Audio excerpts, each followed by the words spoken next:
नमस्कार, मैं हूं निशांत राय और आप देख रहे हैं गुलिस्तान न्यूज़। और आज की बात कर रहे हैं हम कश्मीर की। दरअसल कश्मीर की बात बेहद अहम हो जाती है, लेकिन कश्मीर की बात से पहले अभी की सबसे बड़ी खबर, पीएम आवास पर पहुंचे अमित शाह। केंद्रीय गृह मंत्री अमित शाह प्रधानमंत्री नरेंद्र मोदी से मिलने गए हैं। गौरतलब है कि जम्मू कश्मीर में सर्वदलीय बैठक है और बैठक से पहले देश के गृह मंत्री और प्रधानमंत्री की ये बैठक हो रही है। पीएम आवास पर अमित शाह इस समय पहुंचे हुए हैं और वहां पर वो प्रधानमंत्री से मिल रहे हैं। दरअसल जम्मू कश्मीर को लेकर एक बड़ी बैठक, सर्वदलीय बैठक होने जा रही है, जिसमें तमाम राजनीतिक दलों और नेताओं को बुलाया गया है और वहां पर प्रधानमंत्री नरेंद्र मोदी जम्मू कश्मीर के विकास को लेकर तमाम तरह की चर्चा कर सकते हैं। कुल मिलाकर बेहद अहम बैठक अभी के लिए ये कही जा सकती है, क्योंकि गृह मंत्री का प्रधानमंत्री से मिलना सीधे तौर पर यह दिखलाता है कि बैठक का जो भी एजेंडा होगा उसको लेकर अभी भी प्रधानमंत्री पूरी तरीके से तैयारियां कर रहे हैं।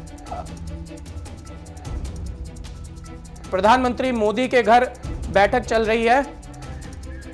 हमारे एग्जीक्यूटिव एडिटर इशफाक गौहर इस समय हमारे साथ फोन लाइन पर जुड़ गए। इशफाक, इस बैठक का क्या मतलब समझे सर्वदलीय बैठक से पहले?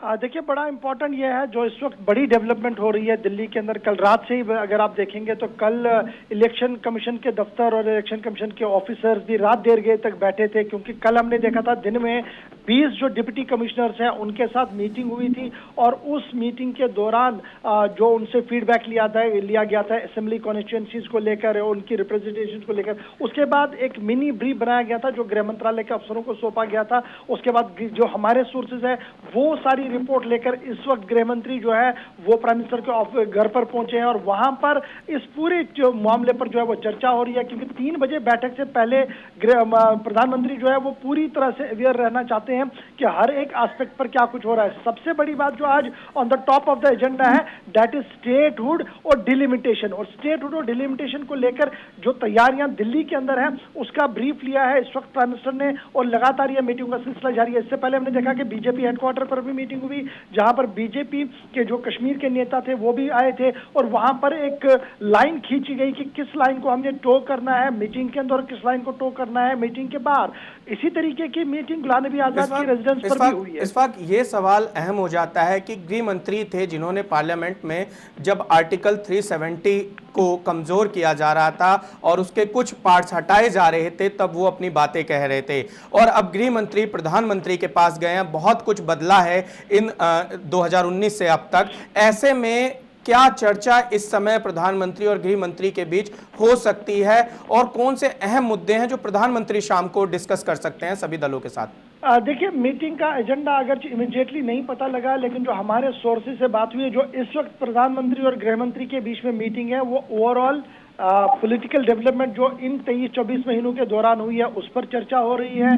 परिसीमन का जो मामला है, जो उस पर कमीशन की रिपोर्ट बन रही है, उसमें क्या कुछ है उस पर बातचीत हो रही है। और तीसरा बड़ा इंपॉर्टेंट पार्ट है कि स्टेट सेंटर रिलेशनशिप को और मजबूत बनाकर आगे कैसे चुनावों के अंदर जाया जा सके, वे एंड मीन्स ढूंढने की कोशिश, ये इस वक्त का एजेंडा है। लेकिन जब 3 बजे के एजेंडे की बात करें, अगर जो ऑफिशियल कंफर्मेशन इस पूरे मामले पर कहीं पर भी नहीं है, लेकिन सोर्सेज जरूर ये बता रहे हैं कुछ बड़ा डिसीजन जो है बिल्कुल वो आज 3 बजे कुछ लिया जाए। बिल्कुल 3 बजे कुछ बड़ा डेवलपमेंट हो सकता है। हमारे साथ हमारे एग्जीक्यूटिव एडिटर इशफाक गौहर इस समय फोन लाइन पर थे, आपका बहुत बहुत धन्यवाद। अब सीधे लिए चलते हैं कश्मीर की बात करने, यानी कि बात कश्मीर की। जिस तरीके से प्रधानमंत्री नरेंद्र मोदी 23 महीने के बाद कश्मीरी नेताओं के साथ और तमाम राजनीतिक दलों के साथ बैठक करने जा रहे हैं, पूरे देश समेत दुनिया की नजरें इस समय प्रधानमंत्री के ऊपर टिकी हैं। और 3 बजे तो शायद यह कहना होगा कि जम्मू कश्मीर का भविष्य क्या होगा, उसकी लेखनी लिखी जाएगी उस बैठक में। और ऐसे में प्रधानमंत्री नरेंद्र मोदी ने सीधे तौर पर लोकतंत्र की मजबूती के लिए कहा जाता है कि डायलॉग जरूरी है और प्रधानमंत्री ने उसी डायलॉग को आगे बढ़ाया है। दरअसल जब 5 अगस्त 2019 को कश्मीर में आर्टिकल 370 को कमजोर किया गया था, उसके कुछ पार्ट्स हटाए गए थे, तो उसके बाद से कश्मीरी नेताओं का कहना था कि केंद्र सरकार उनसे डायलॉग नहीं कर रही है और एक तरफा फैसला लिया गया है, जिसके बाद से वहां पर जब हालात सामान्य हुए और धीरे धीरे स्थितियां काबू में आई तो केंद्र सरकार अब वहां के नेताओं के साथ एक सर्वदलीय बैठक करने जा रही है और उम्मीद यही है कि बैठक का नतीजा सकारात्मक निकलेगा और जिस तरीके से कश्मीर और जम्मू कश्मीर के विकास की बात है, चर्चा उस पर भी हो सकती है। हमारे साथ मेहमान जुड़ रहे हैं। सुहेल काजमी साहब हैं जो कि वरिष्ठ पत्रकार हैं, अभिजीत जसरोटिया साहब हैं जो कि बीजेपी नेता हैं, वहीं डॉक्टर जहांजेब सिरवाल कांग्रेस नेता हैं। आप तीनों का हमारी इस खास डिबेट में बहुत बहुत स्वागत है। सबसे पहले काजमी साहब, आपसे किस तरीके से आप देख रहे हैं इस पूरे सिनेरियो को जो हाल फिलहाल पिछले 1 से 2 हफ्ते में घटा है दिल्ली से लेकर कश्मीर तक? देखिए, पहले तो थैंक यू वेरी मच, आपने राइट टाइम पर राइट डिबेट रखी है और ये जो मीटिंग आज 3 बजे होने जा रही है, मेरे हिसाब से this is going to be the turning point of Jammu Kashmir politics. और सारे नेता 14 के 14 जो नेता हैं वो बड़े रेलिवेंट और बड़े पार्टी से ताल्लुक रखते हैं जम्मू कश्मीर में, जिन्होंने यहाँ 70 साल से रूल किया है, अपना अपना एजेंडा लेके वो आज वहां पहुंचे हैं और कोई इसमें डिक्टोरल सिस्टम नहीं दिख रहा है और हर पॉलिटिकल पार्टी को ऑनरेबल प्राइम मिनिस्टर ने अपना पॉइंट ऑफ व्यू रखने के लिए बिल्कुल खुला तौर पे बोला है।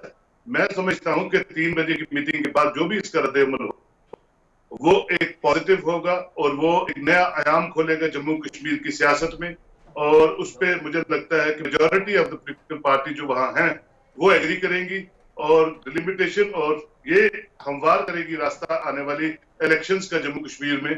और अगर ये लोग कोई भी पार्टी हार्ड डिक्टोरल सिस्टम से वहां कोई बात रखेगी आर्टिकल 370 को लेके या 358 को लेके, मैं समझता हूँ जाती तौर पे उस पे कोई बात होगी नहीं क्योंकि वो ऑनरेबल सुप्रीम कोर्ट के पास है।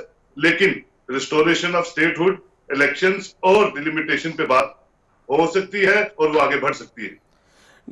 डॉक्टर जहांजेब साहब, आप कांग्रेस से हैं और कांग्रेस अगर जम्मू कश्मीर में बात करती है तो कहती है कि आर्टिकल 370 और 35 से लाई जाए। वहीं कांग्रेस अगर दिल्ली में बात करती है तो कांग्रेस कहती है कि जम्मू कश्मीर को स्टेटहुड का दर्जा दिया जाए, स्टेटहुड दिया जाए उसका वापस। आखिर कांग्रेस की लाइन क्या है और कांग्रेस किस तरीके से आज की बैठक में पार्टिसिपेट करने जा रही है? जी, सबसे पहले आपका शुक्रिया। बाकी मैं आपके चैनल से ये चीज स्पष्ट कर दूं कि दिल्ली के लिए जो पहला मैसेज है वो ये है कि बहुत देर कर दी मेहरबान आते आते। पिछले इतने महीने का समय बीत गया यहाँ के लोगों को चीखते पुकारते हुए कि जो फैसला हमारे साथ 5 अगस्त 2019 को लिया गया अनकॉन्स्टिट्यूशनल मैनर में, यहाँ के पॉलिटिकल रिप्रेजेंटेटिव्स को, इवन मेंबर ऑफ पार्लियामेंट्स को घरों में बंद रख के, आम जनता को घर में बंद रख के उनके मुकद्दर का फैसला करना। यही सवाल तो मेरा आपसे है कि आप इसको जम्मू कश्मीर में असंवैधानिक कहते हैं और यहां पर आप कहते हैं स्टेटहुड का दर्जा दिया जाए, यानी कि जो चीज असंवैधानिक थी तो उसमें वैधानिक की आप यहां पर बात कर रहे हैं केंद्र में। जी देखिए, हमने इस फैसले को सेंट्रल लीडरशिप ने हमेशा असंवैधानिक माना है, इसमें कोई दोहराई नहीं है। रहा सवाल स्टेटहुड का, तो देखिए स्टेटहुड एक ऐसी चीज है जिसको फ्लोर ऑफ द हाउस पे ऑनरेबल गृह मंत्री जी ने खुद वादा किया था और ये कहा था कि जैसे ही हालात सामान्य होंगे हम स्टेटहुड दे देंगे। अब कोई भारतीय जनता पार्टी के नेताओं से ये पूछे कि क्या पिछले इतने महीने के समय में आप लोग यहाँ पर हालात सामान्य करने में विफल रहे या आप लोगों ने वादा झूठा किया था। रहा सवाल आज की इनकी मीटिंग का, तो ये पिछले इतने महीने से लगातार यहाँ पर जम्मू की जनता को बेवकूफ बनाते हुए, देश की जनता को बेवकूफ बनाते हुए उनसे ये कह रहे हैं कि ये जितनी पॉलिटिकल पार्टीज कश्मीर की है ये अलगाववादियों के साथ मिली हुई है, ये पाकिस्तानियों के साथ मिली हुई है। तो आज कैसे इनके प्रदेश के अध्यक्ष मोदी जी के घर पे उनके साथ कुर्सी शेयर करेंगे और टेबल शेयर करेंगे? या आज महबूबा मुफ्ती साहिबा धुल के जा रही हैं दिल्ली, जिसके बारे में रविंद्र रैना जी को पता है। ये लोग सिर्फ और सिर्फ जम्मू की भोली भाली जनता सीधे को तौर धोखा पर देना जानते डेमोक्रेसी हैं, में देखिए, डेमोक्रेसी देश में के तमाम लोगों तरह को के धोखा चुनावी देना समय, जानते हैं। जानजे साहब, डेमोक्रेसी में चुनावी समय तमाम राजनीतिक दल तमाम तरह की बातें करते हैं, लेकिन हकीकत यह होती है कि डेमोक्रेसी सभी विचारों के साथ चलती है और भारत जैसे डेमोक्रेटिक देश में यह सबसे ज्यादा जरूरी है। सीधे तौर पर हम चलते हैं अभिजीत जसरोटिया जी के पास। अभिजीत जी, जिस तरीके से कांग्रेसी नेता कह रहे हैं कि आपने एक असंवैधानिक कदम उठाया और उन्होंने यह भी आरोप लगाया कि आपने जम्मू कश्मीर की जनता से बात नहीं की।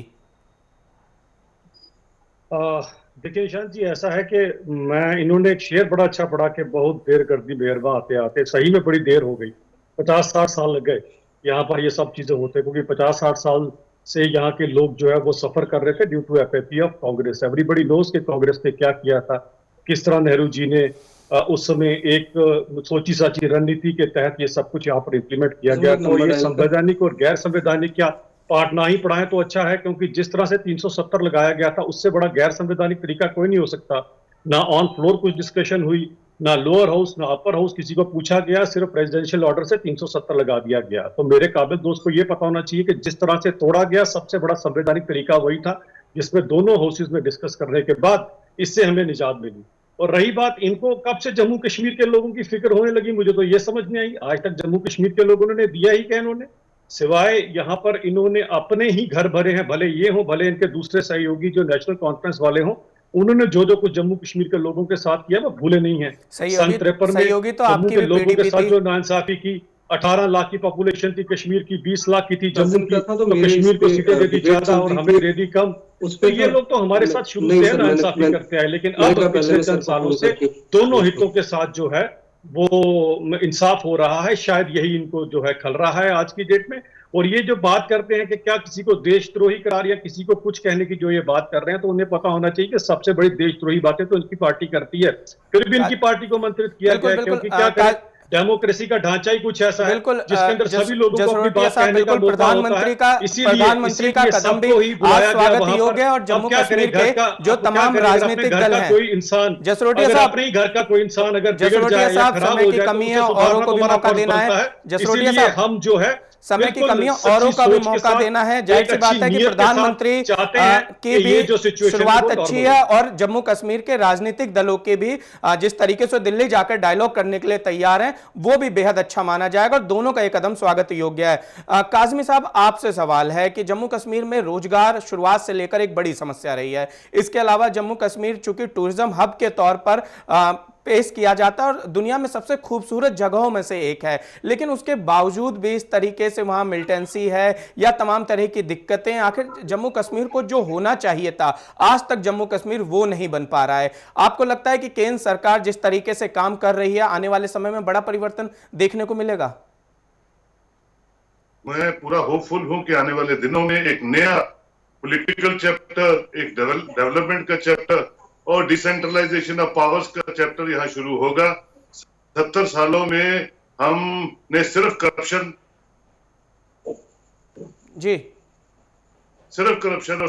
देखी है। ग्राउंड रियलिटीज पे रीजनल इम्बैलेंस रहा, रिलीजियस इम्बैलेंस रहा। हम लोग 20-50 चुनाव रैली के लोग जो है कभी कश्मीर से कनेक्ट नहीं हो पाए। वहाँ सड़कें नहीं है, स्कूल नहीं है, इंफ्रास्ट्रक्चर नहीं है। काम है। लेकिन काज़मी साहब, जब गुपकार गठबंधन ने अपनी प्रेस कॉन्फ्रेंस की थी तो उसने बाद में एक लाइन कही थी कि 35A और आर्टिकल 370 पर कोई समझौता नहीं होगा। ऐसे में अगर वो अपनी जिद पर आज बैठक में अड़ते हैं तो आपको लगता है कि कुछ पॉजिटिव हो पाएगा? देखिए, आर्टिकल 370 और 35 को इरोड करने में सबसे ज्यादा हाथ जो है नेशनल कॉन्फ्रेंस का और यहाँ की वो पार्टी जिन्होंने रूल किया उनका रहा है। और जब वो उसकी सेंसिटिविटी को संभाल नहीं पाए, जब यहाँ ऑलरेडी 30-32% लोग नॉन स्टेट होल्डर बन गए, यहाँ लीज पे आपने जमीनें दे दी, तो आप किसको अक्यूज कर रहे हैं? भारतीय जनता पार्टी को अक्यूज करने की जरूरत नहीं। जो स्पेशल स्टेटस आपने गवर्नमेंट ने मेंटेन ही नहीं किया, तो उसमें आप अक्यूज क्यों करते? अब आप आगे चले, आगे की सियासत कैसे करनी है वो इस मीटिंग के बाद तय होगा जम्मू कश्मीर की आने वाले दिनों। डॉक्टर जहांजेब, आज गुलाम नबी आज़ाद के घर पर 11 बजे से बैठक चल रही है। कांग्रेसी नेता वहां पर पहुंचे। वहीं अगर हम बात करें बीजेपी की, तो जेपी नड्डा जो कि बीजेपी के राष्ट्रीय अध्यक्ष हैं, उन्होंने पार्टी कार्यालय पर बैठक बुलाई है। और पहले भी कांग्रेस में और गुलाम नबी आज़ाद में चीज़ें ठीक नहीं है। आपको नहीं लगता कि ये बैठक अगर पार्टी कार्यालय बुलाई जाती तो एक अलग तरीके का कांग्रेस मैसेज देती? आखिर जम्मू कश्मीर के इशू पर गुलाम नबी आज़ाद अपने घर पर ही क्यों मिल रहे हैं? जी देखिए, मैं ये स्पष्ट कर दूं कि कांग्रेस में और गुलाम नबी आजाद साहब में किसी प्रकार की कोई दरार का विषय नहीं है। और रहा सवाल कि ये मीटिंग गुलाम नबी आजाद साहब के घर पे क्यों हुई, क्योंकि जो कांग्रेस पार्टी का कश्मीर अफेयर ग्रुप बना हुआ है उसमें गुलाम नबी आजाद साहब मेंबर हैं, जिसमें पी चिदम्बरम साहब, डॉक्टर मनमोहन सिंह जी, डॉक्टर करण सिंह जी, ये गुलाम अहमद मीर साहब, ये सभी लोग हैं। इसीलिए ये मीटिंग जो है बेहतर रखी गई कि आजाद साहब के घर पे रखी जाए। एक बड़ी खबर जहांजेब साहब, आपको रोकना चाहेंगे। एलजी मनोज सिन्हा भी पीएम के आवास पर पहुंचे।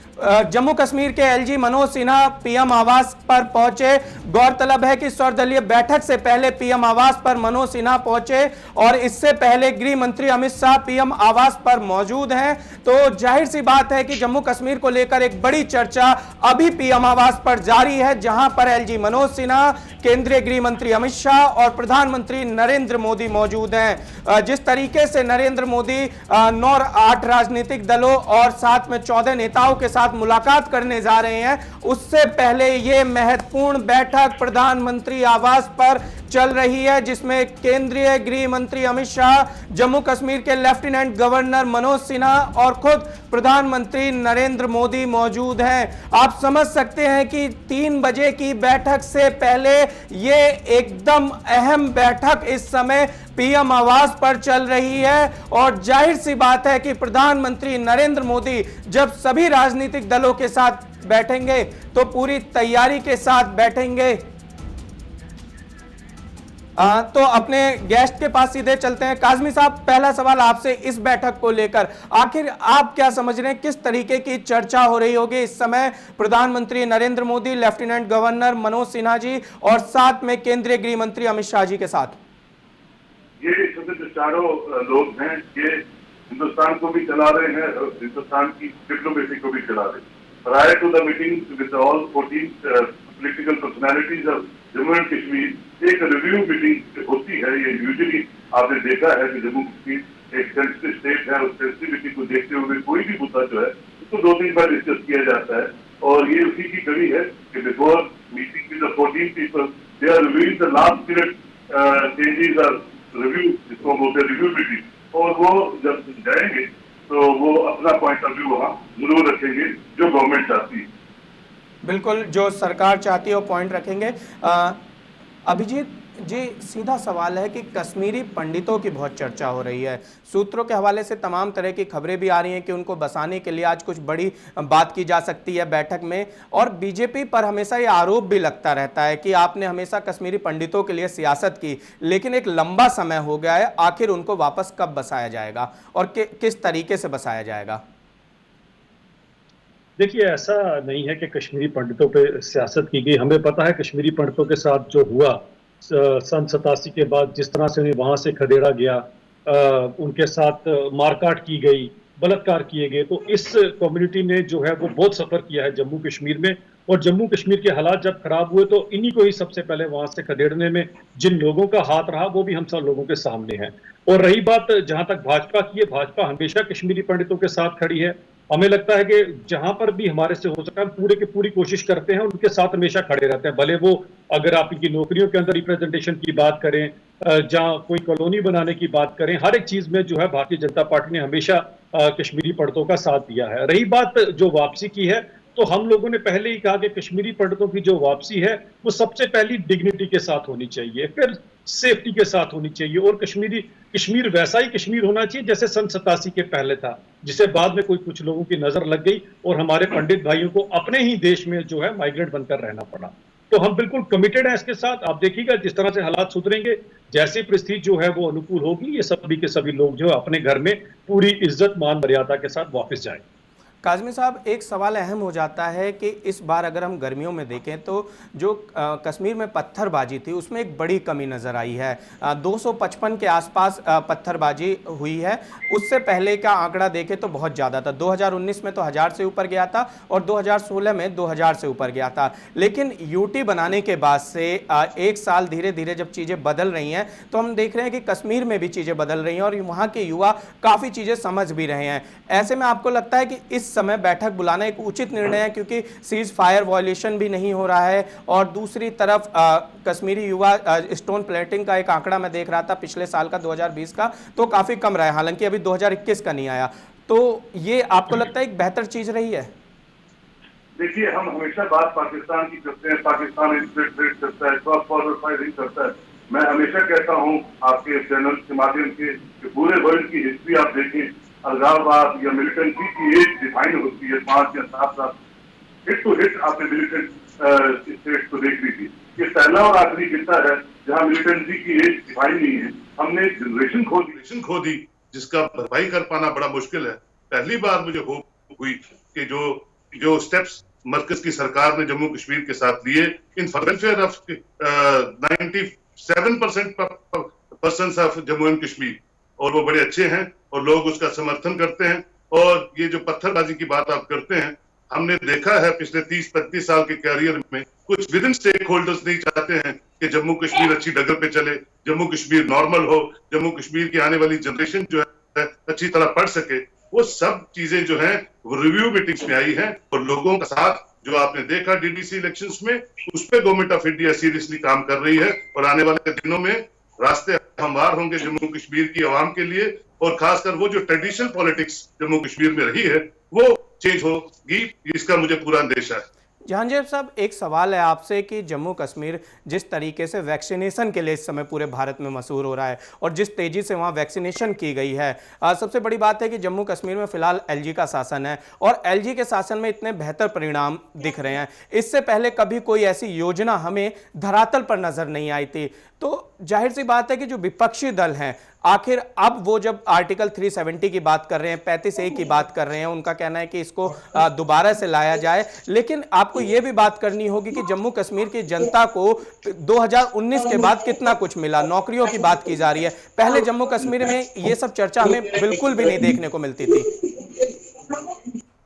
ये आपके पास मिस इन्फॉर्मेशन है कि ऐसा कुछ भी देखने को नहीं मिलता था और 2019 के बाद सब कुछ बहुत अच्छा हो गया, तो ये बिल्कुल गलत बात है।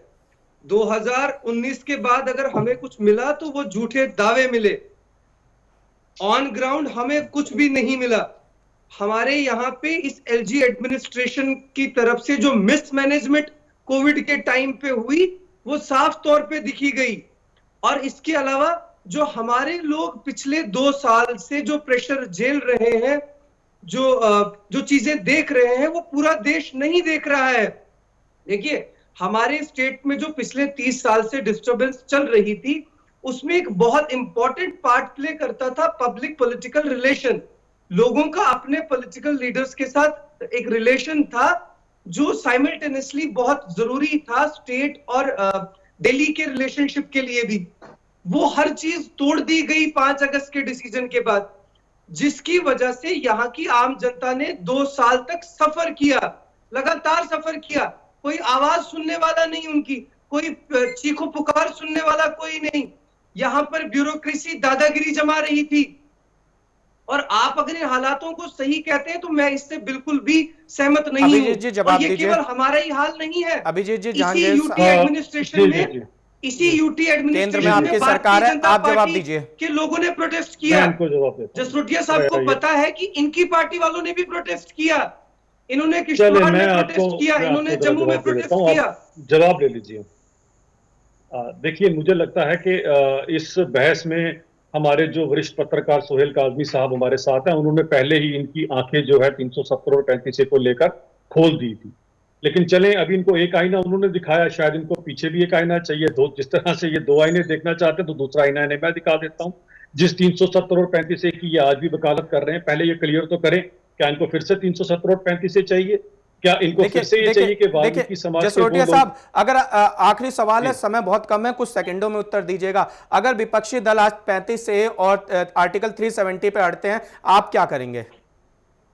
देखिए, मैं आपको बताता हूँ ना, पहले इनको ये कम से कम ये तो इनको खुद पता होना चाहिए कि जब 370 और 35 की इलॉजिकल ये लोग बात करते हैं तो वाल्मीकि समाज से तो पूछो, जिनको इतने साल से आपने सिर्फ और सिर्फ अपनी गंदगी साफ करने के लिए रखा था। उनकी एक बेटी पीएचडी कर गई, लेकिन वो नौकरी क्या कर सकती थी? सिर्फ इनकी गंदगी साफ कर सकती थी। आप पूछिए जरा गोरखा समाज से, आप पूछिए जरा वेस्ट पाकिस्तान रेफ्यूजीज में, जो अपने ही देश में रहकर बेगाने हो गए। ये किसने किया? इन्होंने किया।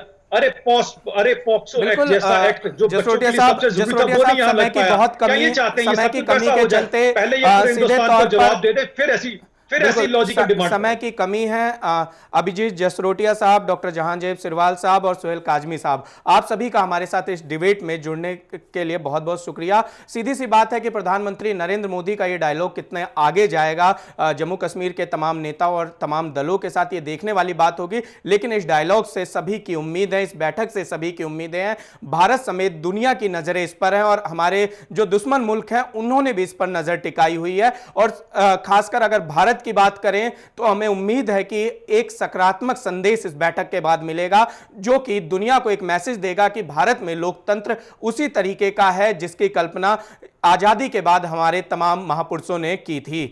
कुल मिलाकर बात कश्मीर की में इतना ही। देश और दुनिया की तमाम खबरों के लिए बने रहिए हमारे साथ।